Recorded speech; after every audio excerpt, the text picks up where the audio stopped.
via videotape from the orbital broadcast bunker. Welcome, ladles and jelly spoons, to another journey back in time. Today we're rewinding to some of the best games from November across the years. As always, I am joined by Keith and Pat. Pat, anything on your mind? Well, mostly I'm wondering why I don't have a pint of best and what happened in Dog and Duck last night. You had one too many pints of best, I had one too many flaming sambucas, and we had to get Benji the Badger to pick us up. Speaking of which, did you know that badgers can run as fast as a horse? No one's ever made a badger video game though, have they? No, Keith, but if anyone does, I'll be sure to make sure you get the first copy. Right, let's wind the clocks back to 1994. A glorious time for chunky cartridges and pixelated primates in Super Donkey Kong. Donkey Kong Country, developed by Rare and released on the Super Nintendo Entertainment System, the SNES. The game was a groundbreaking platformer that redefined the visual and technical capabilities of the Super Nintendo, thanks to its revolutionary use of pre-rendered 3D sprites, which gave the game a high detailed and polished look compared to other 2D platformers at the time. Published by Nintendo, marking Donkey Kong's triumphant return to the spotlight after years of being overshadowed by Mario, this game was both a critical and commercial success, becoming one of the best-selling SNES games of all time. Donkey Kong Country pushed the limits of what people thought the 16-bit console could handle, influencing the aesthetic of future platformers and setting a new standard for graphics in gaming. Hang on. How did Benji reach the pedals in the car? Game is set on Donkey Kong Island, home to Kong family, and story begins when the villainous King K. Rool and his army of Kremlins steals Donkey Kong's massive order bananas. Donkey Kong, accompanied by his smaller but agile sidekick Diddy Kong, embarks on a quest across various environments to reclaim stolen bananas. The duo travel through jungles, caves, mines, factories and snow-covered mountains, offering players a diverse range at levels. Our setting is filled with vibrant landscapes and memorable characters, from friendly animal helpers like Rambi the Rhino to the treacherous Kremlin baddies. Whilst the story is simple and straightforward, it provides a great backdrop for the action-packed gameplay. The whimsical and lush world building, combined with the charming characters, made this game instantly appealing to players of all ages. Donkey Kong Country is a side-scrolling platformer where players control both Donkey Kong and Diddy Kong, who each have unique abilities. Donkey Kong is stronger and can defeat tougher enemies, whilst Diddy Kong is quicker and more agile. Players switch between the two to navigate various platforming challenges, defeat baddies and collect bananas, similar to how coins are collected in Super Mario Bros., don't you know? The game introduced mechanics like riding animals, rolling through baddies and using barrels as both weapons and tools for platforming. There are also hidden bonus stages that reward players for exploration, adding to the game's replayability. The tight controls and varied level design kept players engaged, whilst the cooperative two-player mode allowed friends to team up. The difficulty escalates gradually, balancing accessibility for beginners with rewarding challenges for experienced players. Upon release, Donkey Kong Country was universally praised for its groundbreaking graphics, innovative gameplay and captivating soundtrack, which was composed by David Wise. The game sold over 9 million copies worldwide, becoming the third best-selling SNES game of all time. Critics lauded the fluid animation and detailed environments, which were made possible by Rare's advanced rendering techniques.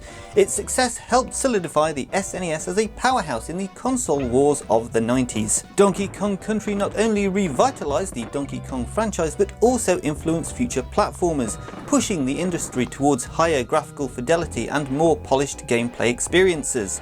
The game's success led to several sequels and established Rare as one of the premier developers of the era. Even today, it is remembered as a milestone in video game history and continues to influence modern platformers.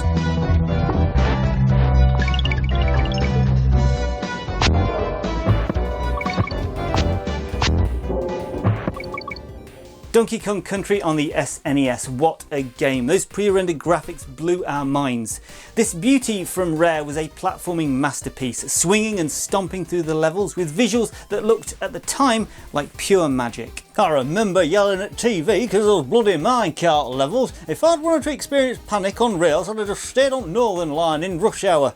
Also though, did you know that in 1995 Milton Bradley combined two youth trends of the 90s and brought them together in the world of Donkey Kong Country board game and Pog Slammers? Also in 1994 we had the birth of one of the biggest franchises in gaming with... In the age of chaos, two factions battled for dominance. Warcraft, Orcs and Humans, a real-time strategy game developed and published by Blizzard Entertainment for PC. It was the first entry in what would become the legendary Warcraft franchise. The game is notable for pioneering key elements of the RTS genre, including base building, resource management and commanding large armies in real-time combat. The title pitted two distinct factions, humans and orcs, against each other in a high fantasy setting, and players could choose to command either side. The game's innovative multiplayer mode, allowing players to compete against one another over local networks, was a significant breakthrough for competitive gaming. Warcraft, Orcs and Humans was a critical and commercial success, laying the foundations for future installments in the series and establishing Blizzard as a powerhouse developer in the video game industry. The story of Warcraft, Orcs and Humans is set in the fantasy world of Azeroth, where human kingdom of Stormwind is under siege by the Orcish Horde, a warlike race that crossed into Azeroth from another world, Draenor, via a magical portal known as the Dark Portal. Humans, led by King Lan, rally their forces to defend their homeland, whilst the Orcs, led by the cunning warlock Gul'dan and other powerful chieftains, seek to conquer Realm. The game presents conflict from both sides, allowing players to experience war as either the humans or the orcs. Now, setting is a mix of classic high fantasy elements such as magic, knights and castles, alongside darker, grimmer tones introduced through orcs and their brutal war-driven society.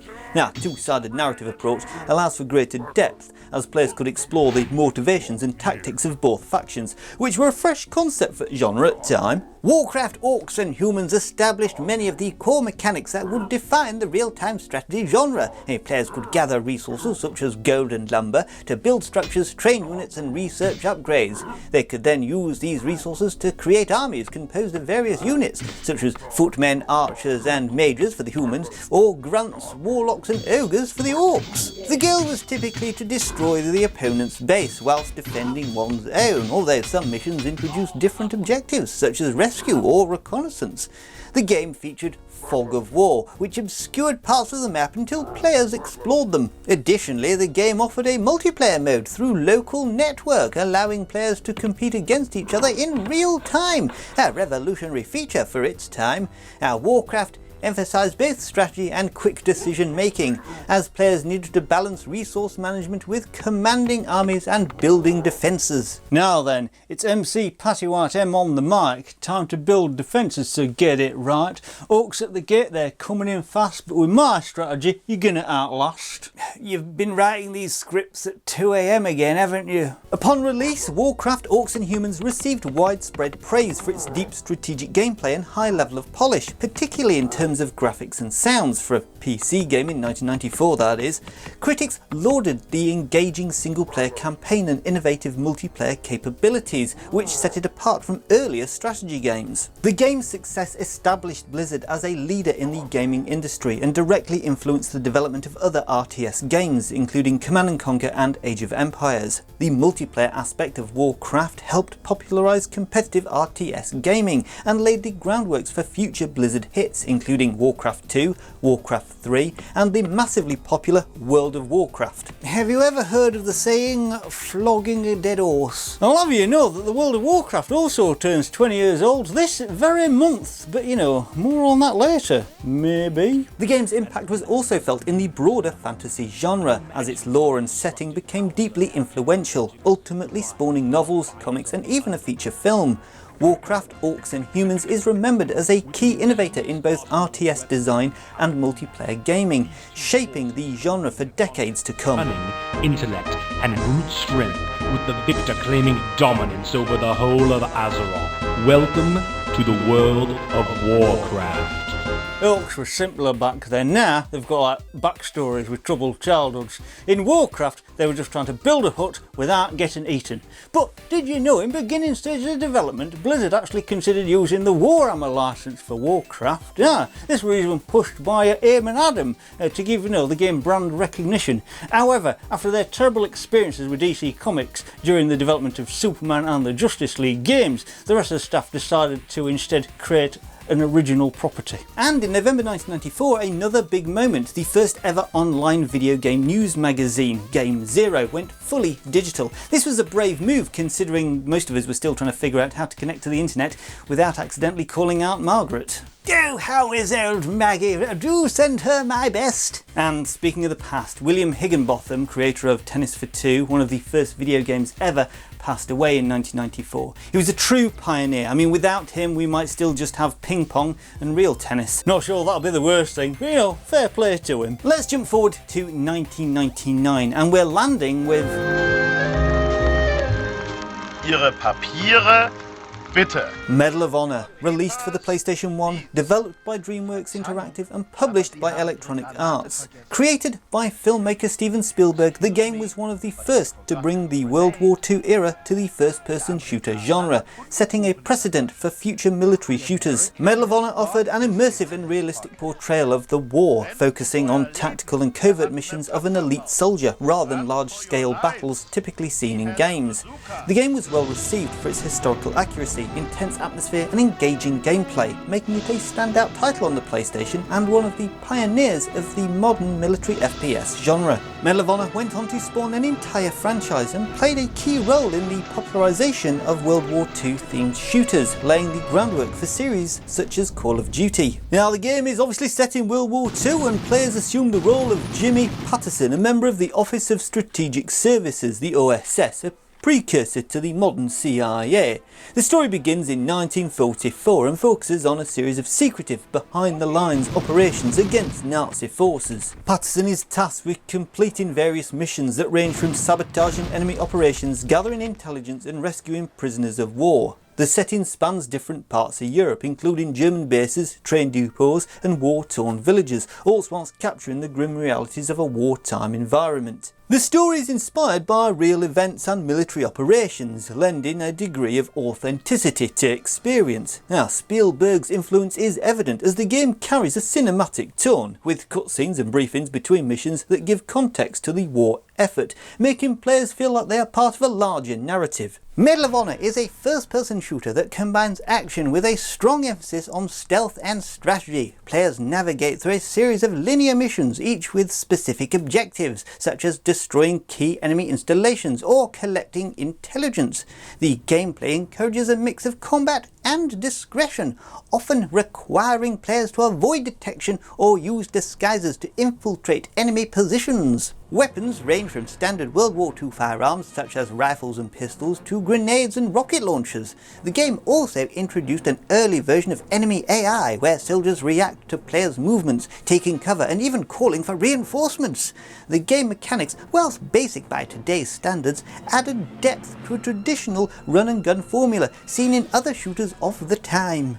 The game featured smooth controls for the PlayStation, offering precise aiming and movement, which was critical for the immersive experience. Additionally, the orchestral soundtrack, composed by Michael Giacchino, added a dramatic layer to the gameplay, enhancing the intensity of missions. Medal of Honor was met with critical acclaim upon its release, praised for its innovative approach to the first-person shooter genre and its historical authenticity. The game's combination of cinematic storytelling, realistic environments and focus on tactical gameplay made it stand out from other shooters of the time. Reviewers highlighted its strong production value, particularly in sound design, AI and atmosphere, which set a new standard for military-themed video games. The game's success led to a long-running series with multiple sequels and spin-offs, many of which followed the World War II theme. Medal of Honor also influenced other developers, most notably inspiring the creation of the Call of Duty series, which would eventually surpass Medal of Honor in popularity. Beyond its influence on the genre, the game demonstrated how video games could depict historical events with respect and gravitas,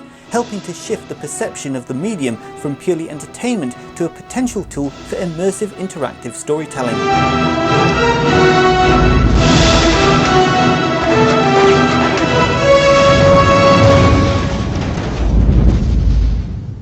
Medal of Honor on the PlayStation 1, the start of a series that made us all feel like we were part of a World War II movie. God, back when you didn't need photorealistic graphics to feel immersed. Just give me a good soundtrack, some pixelated Nazis, and a mission to blow something up. Now, did you know though, the beta version of the game had much more graphic violence? An early trailer found on the extra features of the VHS film Small Soldiers depicted enemy soldiers spurting blood when shot and even being blown into chunky pieces when hit with grenades or bazookas, with the appropriate amounts of blood and gore. Speaking of missions, but not so much blood and gore, did you know that tea was once used as currency? Yeah, now there's a mission for you. Pay for your PlayStation 5 Pro with a pound of Earl Grey. I'd love to see you walk into CX and try that. God, it'd be almost as bad as that time you kicked up a fuss because they wouldn't sell Benji a copy of Bloodborne. Now, who knew you couldn't take badges into shops? Everyone, Keith. Now, moving on, where we're looking at... oh, Lord.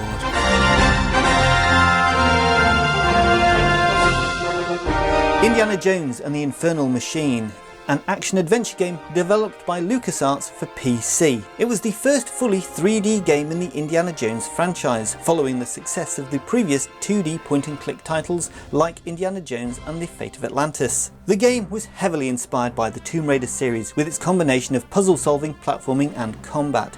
Players controlled the famous archaeologist Indiana Jones in a new original adventure that channels the spirit of the beloved film series. The game stands out for its combination of action, exploration and puzzle solving, set against the backdrop of historical intrigue and supernatural elements. Despite some technical limitations, it was praised for its storytelling and the ability to capture the essence of the Indiana Jones films. Set in 1947, during early days of Cold War, Indiana Jones and the Infernal Machine revolves around the search for a powerful ancient device known as the Infernal Machine. Now, plot kicks off when Soviet agents, led by the villainous Galani Volodnikov, seek out a piece of the Infernal Machine, a weapon tied to the Babylonian god Marduk that has the potential to shift the balance of global power. Indiana Jones is recruited by the CIA to prevent the Soviets from obtaining the device, and the game takes the player on a globe-trotting adventure through exotic and dangerous locations, including the ruins of Babylon, the mountains of Nepal, the jungles of the Philippines and the deserts of Middle East. The setting is rich with historical and mystical elements, staying true to its series' mix of archaeology and adventure, where myth and reality collide. Indiana Jones and the Infernal Machine features a third-person perspective, with a gameplay style that blends exploration, puzzle-solving, platforming and combat. Players guide Indy through various environments, using his iconic whip to swing across chasms, solve intricate puzzles and battle baddies. The puzzles range from deciphering ancient symbols to manipulating environmental objects, often requiring critical thinking to progress. Now, combat involves a mix of firearms and Indy's trusty fists, as well as a range of baddies from Soviet soldiers to supernatural foes. The game emphasises exploration, with players scouring ancient ruins and temples for clues, artefacts and treasures. Whilst controls were somewhat clunky due to the technology of the time, the game's varied levels and dynamic environments kept the gameplay engaging. Indy's whip and platforming mechanics added a unique flavour to the genre, distinguishing it from the other adventure games of the era. Indiana Jones and the Infernal Machine received generally favourable reviews upon its release. Critics praised the game for its faithful recreation of the Indiana Jones universe, its exciting story and its challenging puzzles. The 3D environments and globe-trotting nature of the plot were also highlights, as were the music and voice acting, which captured the cinematic feel of the franchise. However, the game's controls were often criticised for being unresponsive, particularly during platforming sections, and the camera angles could be problematic, leading to frustrations for players. Despite these drawbacks though, the game was seen as a solid entry in the action-adventure genre and helped bridge the gap between fans of Indiana Jones films and video games. While not as influential as some contemporaries like Tomb Raider, the game helped pave the way for future 3D adventure titles and remains a beloved part of the Indiana Jones video game legacy. Its success ensured that Indiana Jones would continue to appear in gaming, influencing later titles like LEGO Indiana Jones and Indiana Jones and the Emperor's Tomb. Now, not to mention the upcoming, or possibly already out by the time this video is uploaded, Indiana Jones and the Golden Circle.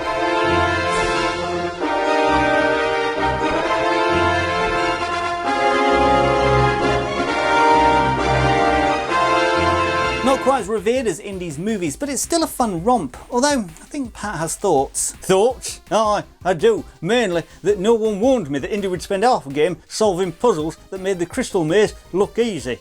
Right, but did you know, whilst the US version doesn't have the official voice of Harrison Ford, the German and the Italian version do have his respective official dub voice actor. Speaking of treasure hunts, don't let the hidden gems of our channel pass you by. Make sure you like this video, share it, and of course subscribe to the channel so you can stay up to date with our retro roundups, Friday facts, retro reviews, and more nostalgic dives into video game history. It's the easiest quest you'll complete today. And don't forget that next month is our 500 subscriber special month, so pop us any questions down below that you might have for our lad Keith, myself, or even Tiger Tom or Benji. Now let's fast forward to 2004 and things get serious, dark, gritty, and made you feel like you were in the middle of a war zone with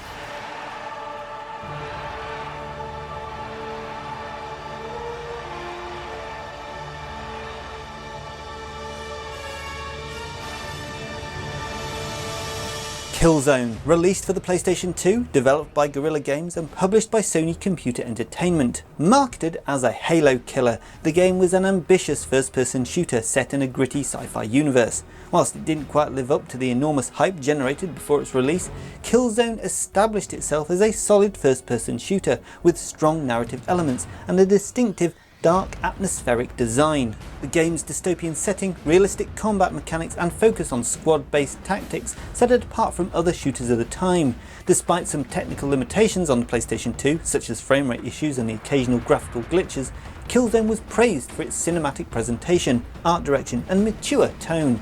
The game went on to spawn multiple sequels and established Guerrilla Games as a leading developer for Sony consoles. Now, story of Killzone is set in distant future where two factions, the Interplanetary Strategic Alliance, ISA, and the Elgast are locked in a brutal war. Now, the Elgast are a human race that colonised the planet Helgen. Now, they're a militaristic, technologically advanced society bent on revenge against the ISA after being forced into exile. Game begins as the Elgast launch a full-scale invasion of the ISA planet Vecchia, and the players take control of various characters fighting to repel the invasion.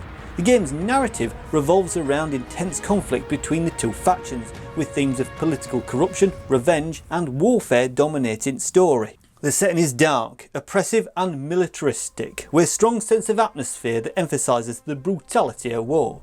The grim war-torn environments of Vector, from urban battlefields to industrial complexes, contribute to the game's unique visual identity. Now, Killzone is a first-person shooter that combines traditional gunplay with a squad-based tactical approach to combat. Now, players control different characters throughout the game, each with unique abilities and weapons, ranging from standard infantry rifles to more advanced futuristic weaponry. The game emphasises cover-based combat, requiring players to carefully plan their movements and strategies during engagements, as running into a firefight head-on is often fatal. Now, the Helgast are formidable baddies, with AI designed to take cover, flank the player, and use squad tactics, making for challenging encounters. The game's atmosphere is enhanced by its realistic sound design and weighty, deliberate gunplay, adding a sense of gravity to each firefight. Now, whilst the controls and gameplay were somewhat clunky, especially when compared to contemporaries like Halo,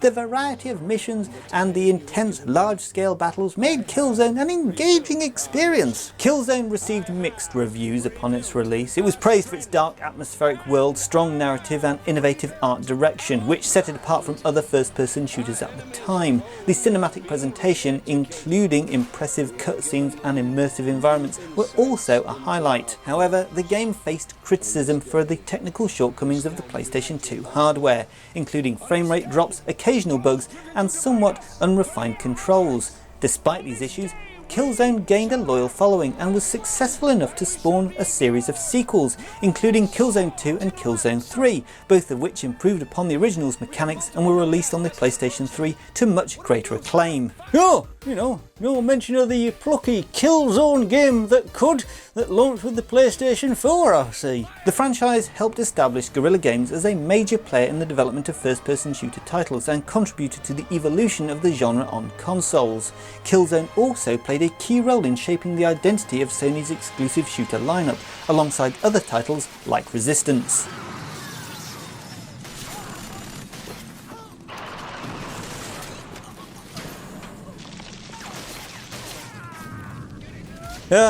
Killzone. Oh, they sold it as the Halo killer, but instead of Space Marines we got, well, Space Marines, but angrier. Still, it had some great moments. Also, did you know the game makes an appearance in the 2005 film Princess Aurora, where two characters can be seen playing the game on a large screen? Arguably, one of the best first-person shooters ever made also came out in November of 2004. Killzone's good and all, but I'd not say it's the best first-person shooter ever made. I mean, it's not in our Tony's book. No, but have a closer look, Pat, and I think you'll see the game I'm referring to. Mr. Freeman, wake up and smell the ashes. Half-Life 2, a first-person shooter developed by Valve Corporation and released for PC, is the highly anticipated sequel to the groundbreaking 1998 game Half-Life.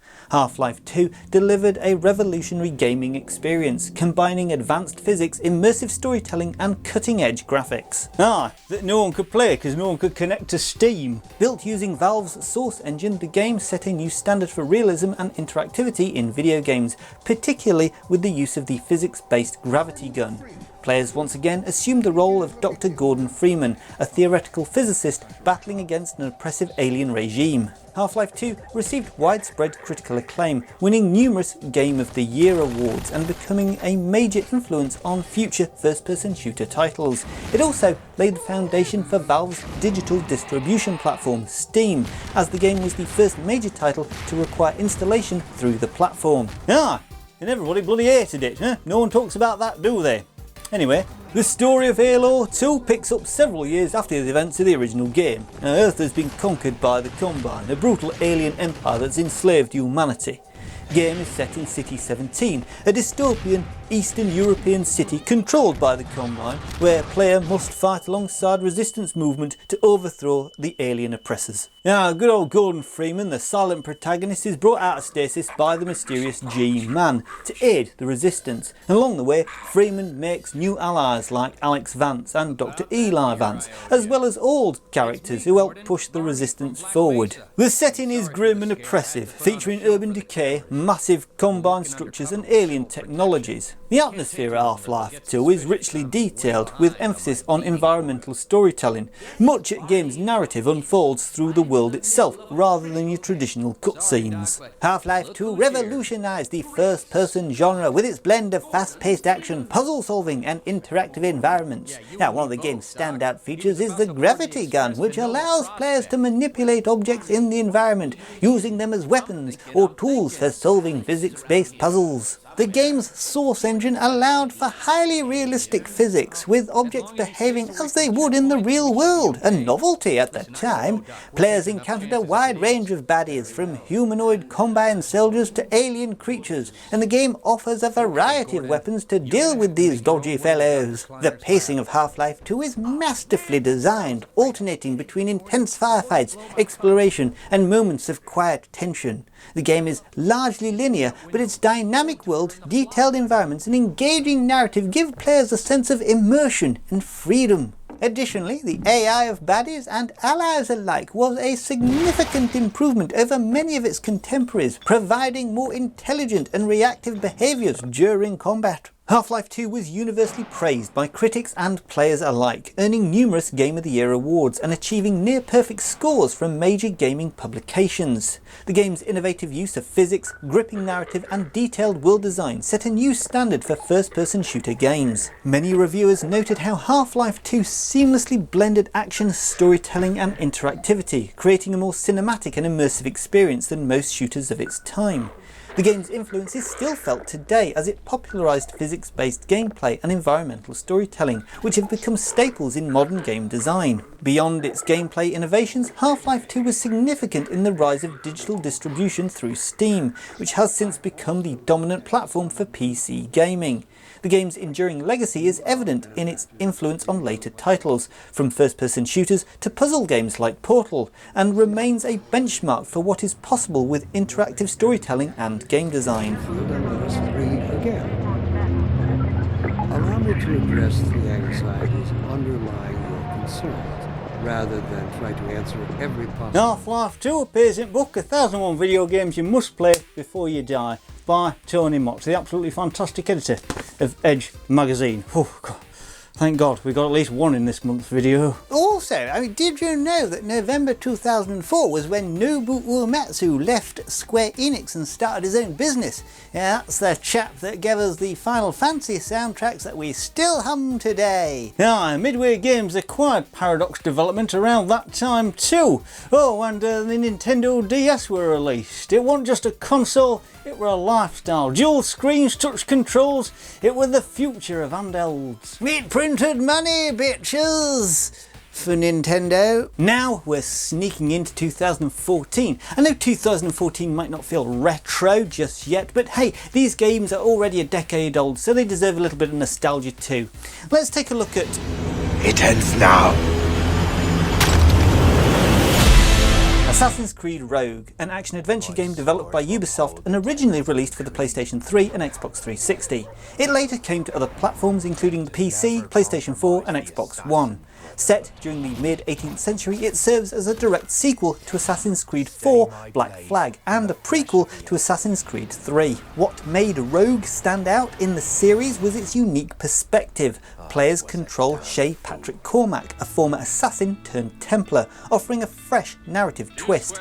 The game retains the open-world naval exploration elements popularised in Black Flag, but adds a darker, more morally complex storyline. Despite being overshadowed by Assassin's Creed Unity, released in the same year, Rogue was praised for its engaging story, character development and refined gameplay mechanics. Story of Assassin's Creed Rogue is set during the 7 Years' War, that's 1756 to 1763, and spans locations in North America, including Arctic North Atlantic, Appalachian River Valley and New York City.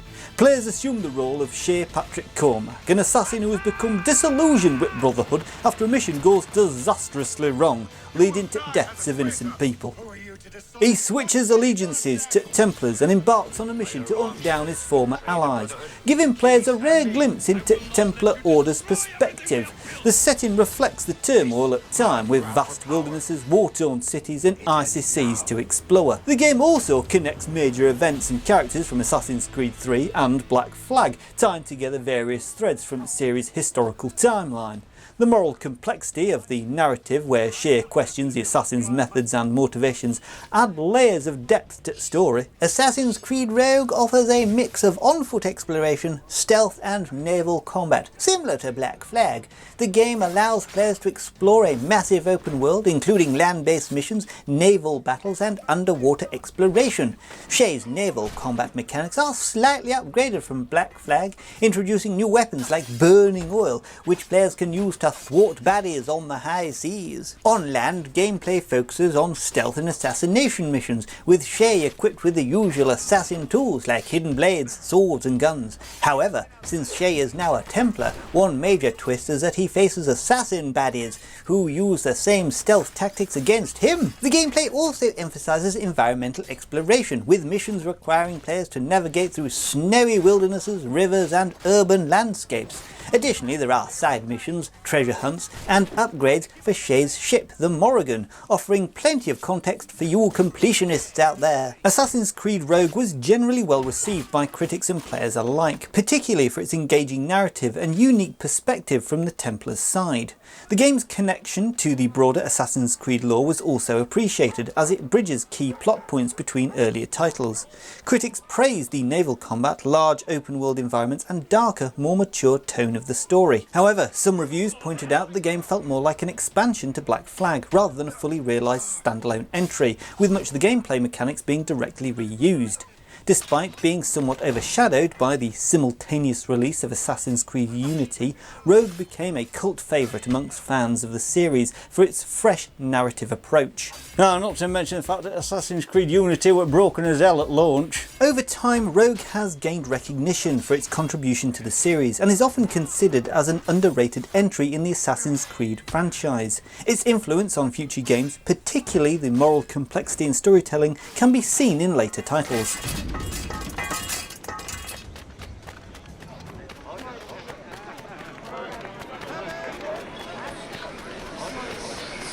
Yeah, a bit of a rebel move there from Ubisoft, making you play as a Templar for once. Not as iconic as Black Flag, but hey, you know, ships. Right? And finally, let's have a look at... We'll lead them. Dragon Age Inquisition, a role-playing game developed by BioWare and released across multiple platforms, including the PlayStation 4, Xbox One and PC. It is the third instalment in the Dragon Age series and follows the events of Dragon Age Origins and Dragon Age 2. Inquisition features a vast open world, complex character customization and deep narrative choices that influence the outcome of the game. The game was built on the Frostbite 3 engine, allowing for impressive visuals and expansive environments. One of the standout features of Inquisition is the ability to shape the story through decisions that affect the world and relationships with other characters. You've written here in the script some joke about poking a bear. I'm not sure I get it. The bear would. The game was critically acclaimed for its story, characters, world building and improvements in gameplay mechanics compared to its predecessor. Dragon Age Origins went on to win multiple Game of the Year awards and solidified its place as one of the best RPGs of the decade. So what we're saying is, Mr. B, get your skates on and get playing it. The story of Dragon Age Inquisition is set in the world of Thedas, which is thrown into chaos by a massive rift in the sky known as Breach. This tear in the veil, the boundary between the physical world and the Fade, the magical realm, allows demons to pour into the world, causing widespread destruction. Players assume the role of the Inquisitor, a customizable character who is granted power to close rift and must unite various factions to stop the impending apocalypse. The narrative revolves around the Inquisition, an organisation formed to combat the chaos, and its efforts to stop Corypheus, an ancient darkspawn seeking to exploit the breach for his own ends. The setting spans multiple regions of Thedas, from the verdant forests at Interlands to frozen wastelands of Empress Deline, each with its own unique culture, political intrigue and challenges. The story offers a rich tapestry of personal, political and world-shattering conflicts, with players making choices that affect the game's outcome and the fate of nations. Dragon Age Inquisition combines traditional RPG elements like character leveling, loot gathering and party management with more tactical combat. Players control the Inquisitor and a party of up to 3 companions, each with their own abilities, skills and personalities. Combat offers 2 modes, a real-time action mode where players can control individual characters in the heat of battle, and a tactical mode that allows for pausing the game to issue strategic commands. Now, the game emphasises exploration with a vast open world filled with quests, dungeons and hidden secrets. Players can also manage and upgrade the Inquisition headquarters, Skyhold, influencing how the organisation grows and interacts with the world. Additionally, the game features deep customization options including crafting, skill trees and equipment upgrades. Dialogue choices and relationship building with companions are integral to gameplay, as they can affect both personal character arcs and the broader story, don't you know? Dragon Age Inquisition received widespread praise for its rich narrative, expansive world and the depth of its character interactions. Critics applauded BioWare's return to form, with many noting that the Inquisition successfully merged the tactical depth of Dragon Age Origins with the more action-orientated elements of Dragon Age 2. The game's world-building, environmental design and choice-driven storytelling were also highly lauded. However, some criticism was directed at the repetitive nature of certain side quests and the cumbersome inventory management system.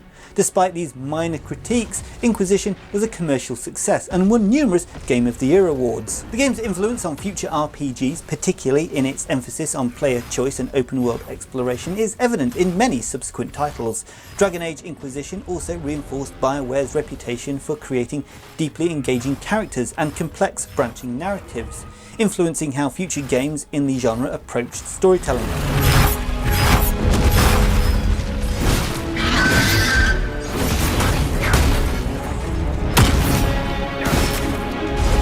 So why was the next bloody game they worked on feckin' Anthem?